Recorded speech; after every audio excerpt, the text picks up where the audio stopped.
Olá pessoal, tudo bem com vocês? Então, hoje estou aqui para mostrar o meu slime que eu fiz hoje. É o meu quinto slime. Meus outros ficaram amolecidos. Não, ficaram duros. Mas, duros. Olha. Gente, vocês sabem que eu acho que vocês são lindas. Ó, então agora eu vou mostrar. Ah, gente, pra quem não me conhece, eu sou Emily do canal Emily. E, gente, deixa o like, se inscreva no canal. Pra gente não esqueça de não perder nenhum vídeo novo. Já vai começar. Vem comigo.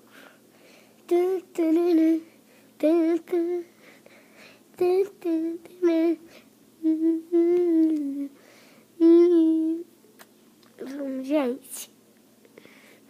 Agora eu vou pegar ele. Espera aí. Peguei.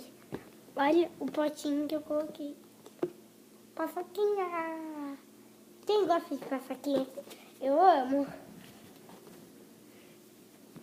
Gente, quem sabe andar de patins?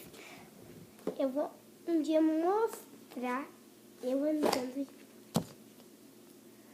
Eu sei fazer carrinho de rolimã, de manobra, gente.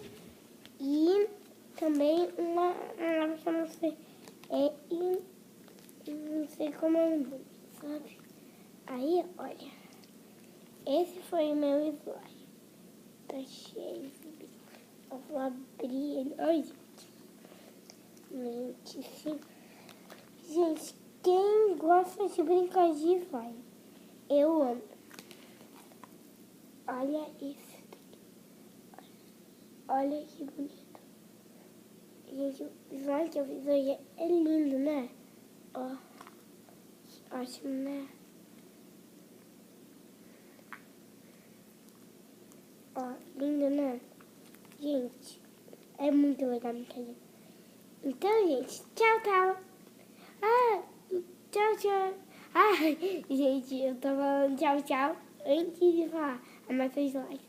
Gente, 1.500 e 300 mil likes pra mim, tá? E se vocês gostaram desse vídeo, deixe um comentário. E eu vou mandar um beijo para Manuela Rentes e para Júlia, Gabriela e para mais ninguém. E tchau, até o próximo vídeo. Tchau, foi muito legal.